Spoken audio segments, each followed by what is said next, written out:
Haluttiin ottaa semmoinen mainos, joka herättää meidän käyttäjät ja kannattaa salarakasta valitessaan pysyä semmoisen palvelun jäsenenä, että se ei ihan luikauda se tieto kaikille.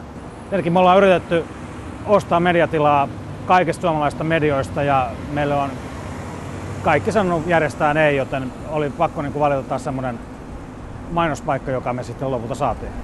Ilkka Kanerva on suomalainen salarakkauden ikoni, tuonut Suomeen varmaan koko käsitteen ja myöskin sen, että hän on näyttänyt sen, että kaikkien kanssa ei ehkä kannata tekstiviestitellä.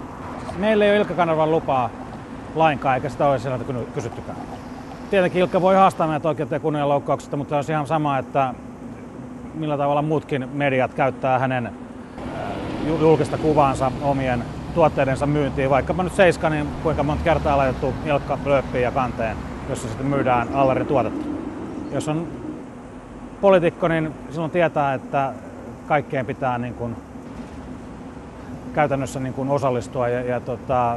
Ilkka on itse tähän peliin lähtenyt ja joka peli lähtee sen kestäköön.